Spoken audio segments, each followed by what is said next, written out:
Welcome to Land of the Bible. I'm your host, David Sussman, and today we're coming to you from one of the most spiritually charged and visually stunning places in all of Israel, the Carmel mountain range and the Jezreel Valley.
In today's episode, we're going to visit Mount Carmel, home to Israel's largest Druze population, an offshoot of Islam that was born in the 11th century CE. Their main prophet is none other than the father-in-law of Moses, Jethro. The mountain's name, Carmel, means God's vineyard. It's where Elijah stood tall, testing a nation to return to faith. It's a mountain that saw fire descend from heaven and faith be unshaken. Then we'll head down to Megiddo, one of the most important archaeological sites in the entire world. According to Christian tradition, it's the place where the final battle between good and evil will take place, Armageddon. In Jewish history, it was a royal city of Solomon. Megiddo sits in the crossroads of ancient empires and eternal prophecy. Then we'll descend into the Jezreel Valley, a place of ancient battles and biblical visions. It's where Gideon led his 300 men, and where modern Israel has turned arid land and swamps into incredible, fertile farms. Finally, we'll meet some local farmers and families that are fulfilling biblical prophecy, that are making this area bloom and are connected to the sacredness of this incredible soil. So let's get ready to journey through fire and faith, through prophecy and produce, through ruins and renewal. This is more than a show. This is a connection to the land, to the Bible, to the story that we're all a part of. So let's begin our journey right here on Land of the Bible.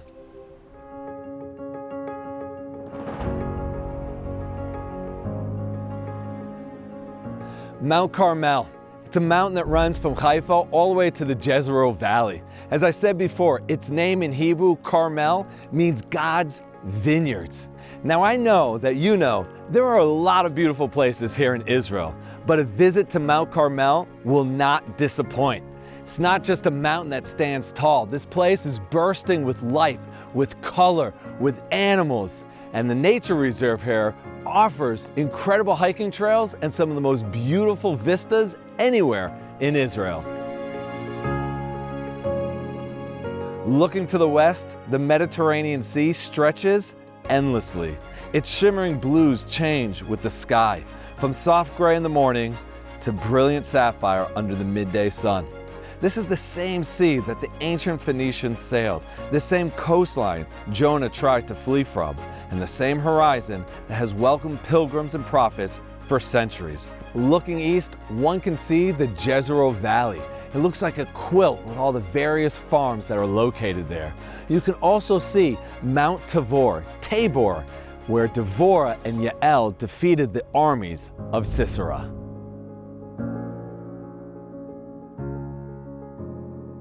It was here on Mount Carmel that one of the greatest biblical narratives takes place, the story of Elijah the prophet. At the time, the nation of Israel was divided. You had the northern 10 tribes of Israel and the southern 2 tribes of Judah. Here in the north, the king was Ahab, who married Jezebel, a Phoenician princess who worshiped the deity Baal. She was driving the people here in the north, the Jewish people, to commit idolatry.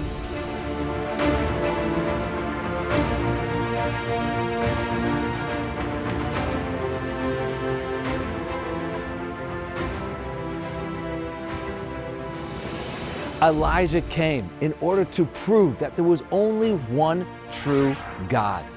He challenged the prophets of Baal. He said, "Come to me here to Mount Carmel, and we will see who the true God is." We'll establish a simple but profound challenge.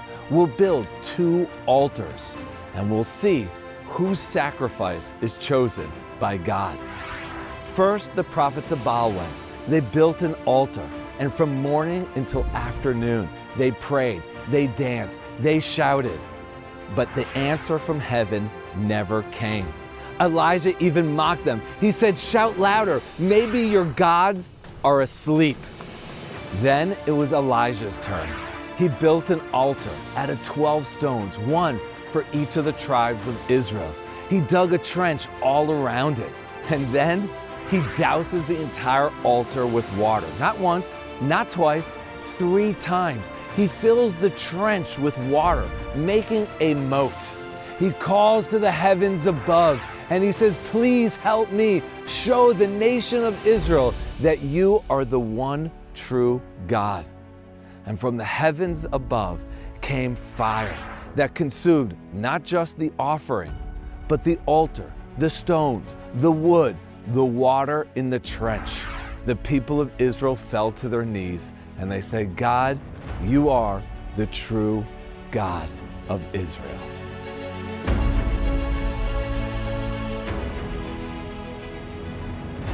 For Jews, Elijah is the prophet of return, the one who will come back before the final redemption. However, for all of us, he represents courage, clarity, and an unwavering stand for God. In a world of divided loyalties, distractions, and noise, Elijah still speaks. He says to us, "How long will you stand wavering between 2 opinions?"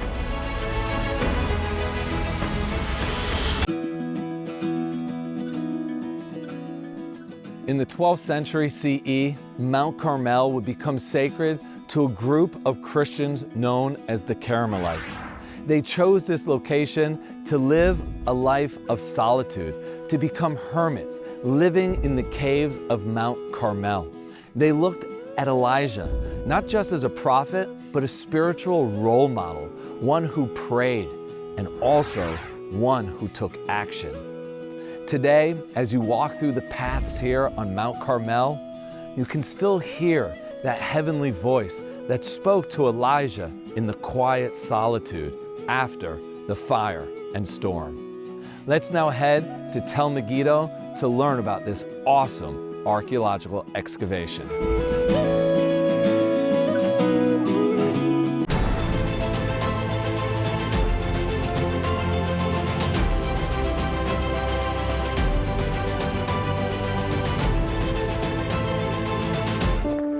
Imagine walking where Jesus walked, where faith comes to life. Feel the Bible story unfold around you, from the green Galilee to Jerusalem's ancient streets. Experience the serene and welcoming land of the Bible, where miracles happen. Put your heart where His footsteps are.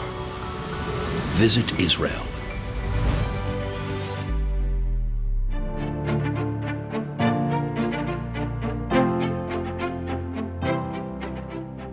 Welcome to Tel Megiddo, one of the most important biblical cities in ancient times.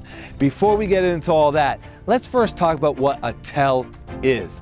A tell is a man-made hill rising up, developed over centuries and even millennia of civilizations building on top of one another.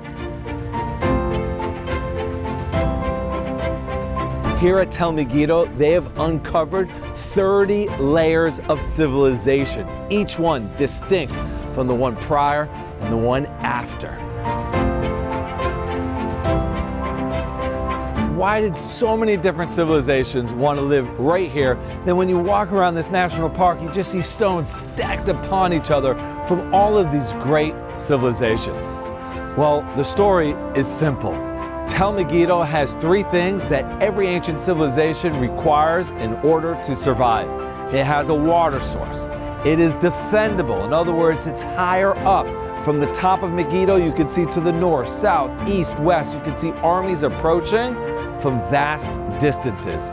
But the most important aspect of Megiddo is that it's situated right in the intersection between two major ancient highways. The Via Maris, which ran along the coastal plains of Israel from Alexandria, the delta of the Nile River, all the way up north and onwards to the northern parts of the Mediterranean Sea.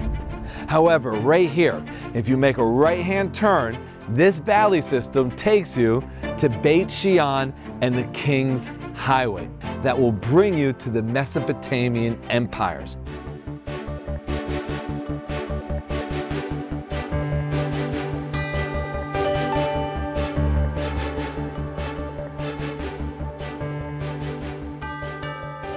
Anyone trading from the Egyptian empires to the Mesopotamian empires will have to pass through Megiddo, which means if you control this important strategic location, you control the taxes, the goods, the armies, and most importantly, the information that is going between these two major political empires of the ancient world.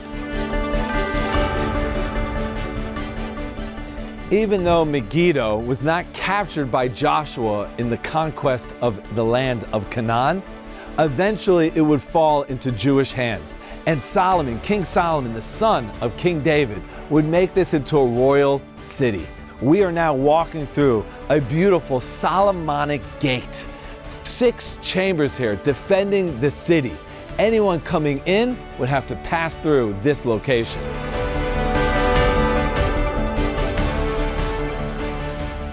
Megiddo has several important layers of civilization, from the Canaanites all the way to the Romans. In fact, the earliest known battle recorded in history was fought right here at Megiddo between the Canaanites and the Egyptians.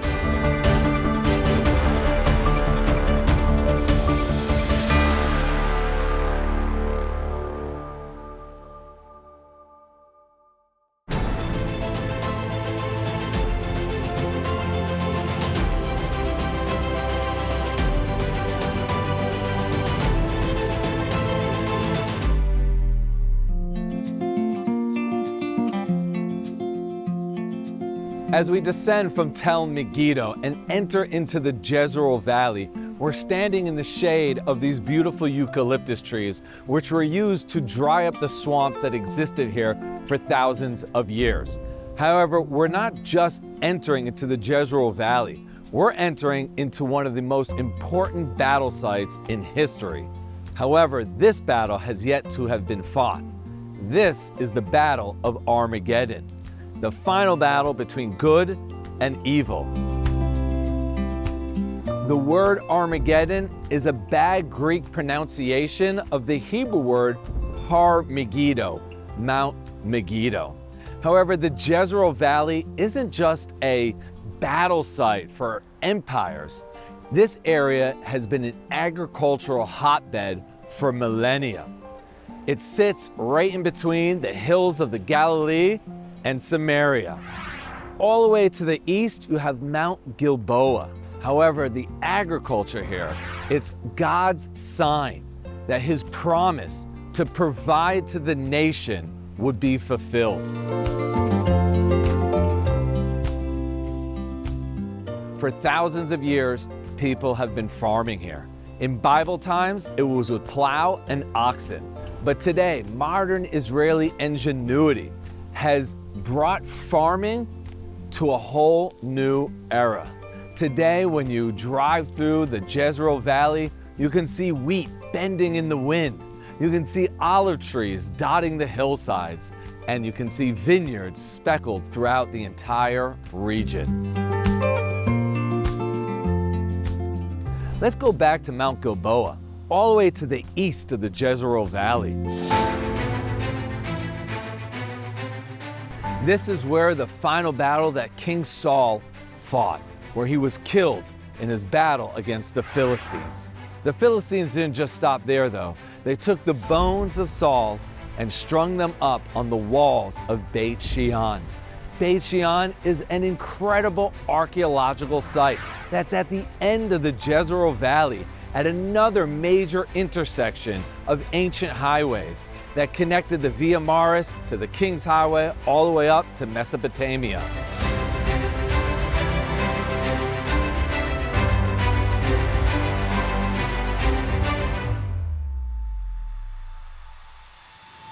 As a result, it's another archaeological site that has layers and layers and layers of civilization, from the Egyptian period all the way through the early Arab period. However, it was in 749 that a great earthquake shook the entire region and Beit Shean fell, and it was never rebuilt until the modern Israeli era.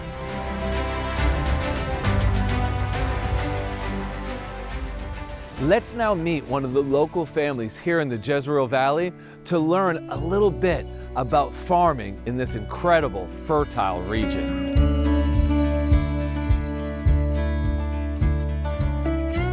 So, my name is Lachan Sadeh Piltsevich. I'm living in Moshav Hayogev, in the middle of Jezreel Valley. I'm a mother for 4 kids. I was born in the valley in the next village. My grandfather was born here in the village, in other village. My profession is early childhood pedagogic teacher. I'm 20 years here in the Moshav with my husband Idan. And all my life is here in the farm. It's our life. My family has been here for 4 generations. My kids are the 4th generation. And my husband's grandfathers was born in Tel Aviv in the 20s. And after they got married, one of the family members told them, hey, we need more working hands in Jezreel Valley. We need to cultivate the land. So they came. When the grandparents, also from my side, grandparents and my husband's grandparents came to the valley, they was very determined to build this land, to build this nation. So it was the way to take part in building Israel. There was no electricity, there was no infrastructure, there was nothing here. They got only 1 cow and they have to share it with the neighbors for milk and a few chickens.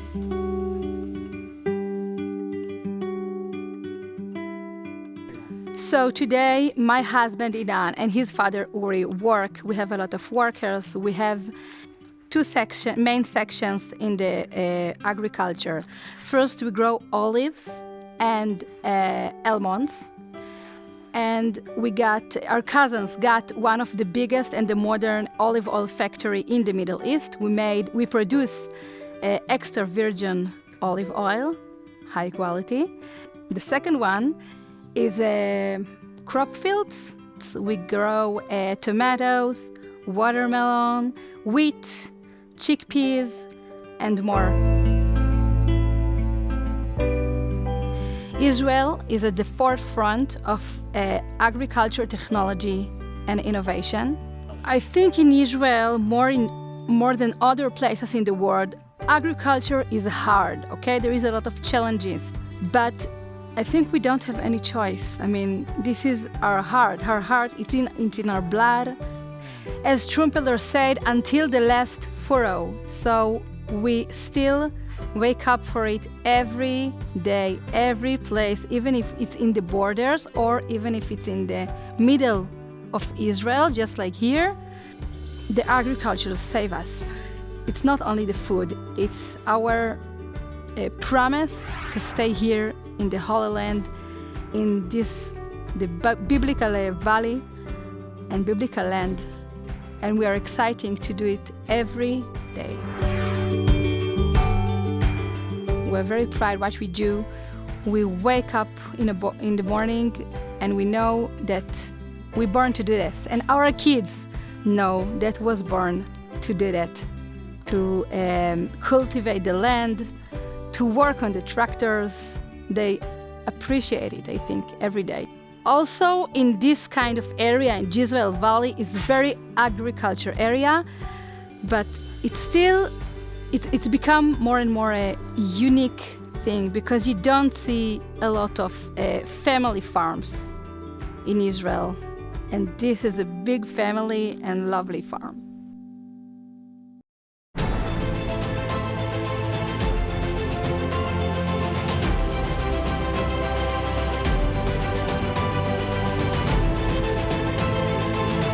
I will bless those who bless you, God promised Abraham. Embrace this covenant by connecting with the people of Israel.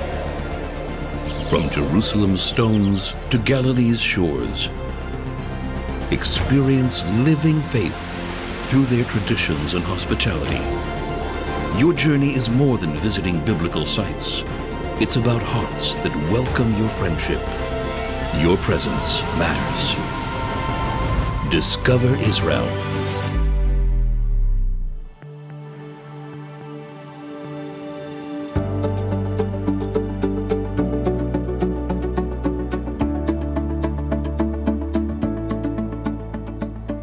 A remnant of the swamps that used to exist here in the Jezreel Valley is the spring you see behind me, which used to feed the swamps.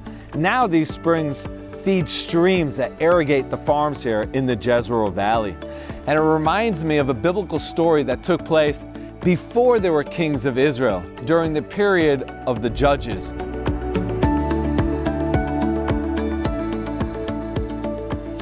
When Gideon, a very unlikely hero, a very humble man from the tribe of Manasseh, was being attacked by the enemies of Israel, the Midianites, it seemed almost hopeless when he heard a heavenly voice. He said, "Make a call to the men of Israel and see who shows up." So Gideon blew the trumpets. The men came, over 30,000 of them. But God told him, those numbers are too many. I want the people of Israel to know that their redemption arrived by the hand of God.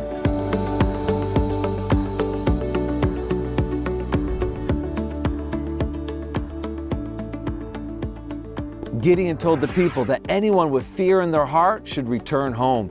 Over 20,000 of them left, only 10,000 remained. Still, God said, too many. He said, challenge the people, bring them to one of the springs and see how they drink water. Do they get on their hands and knees and drink directly from the stream? If so, they still have idolatrous ways in their hearts. Rather, those that scoop up the water and bring it to their mouth, those are men fit to do battle against the Midianites. Gideon took the 300 men, made torches that were covered by clay pots. They snuck up on the Midianites, and at the last minute, they smashed the pots. The lights lit up the entire encampment. They blew their shofars. The Midianites were in total fear. They started to turn on one another, kill one another, and the few that remained fled, and redemption was delivered to the people of Israel.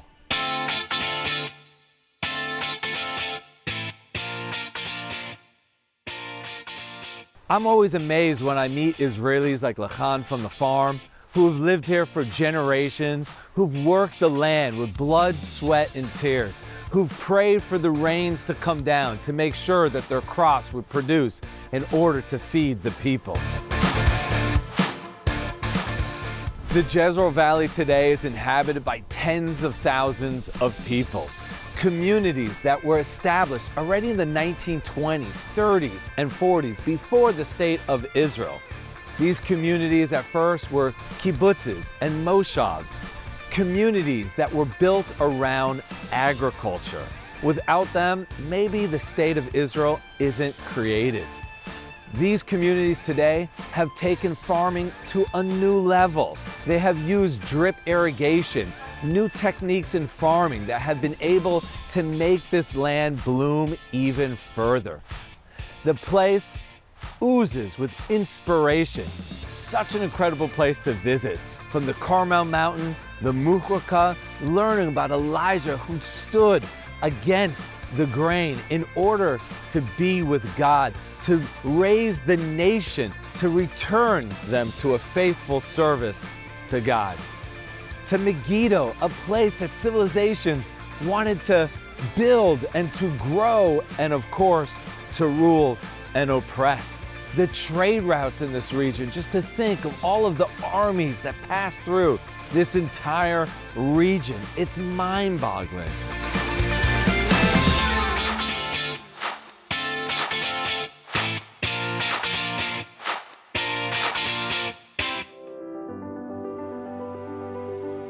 On the eastern side of Israel, where the land meets the kingdom of Jordan, lies a region steeped in biblical history, the Jordan Valley. It was here that the Israelites, led by Joshua, crossed the Jordan River into the Promised Land.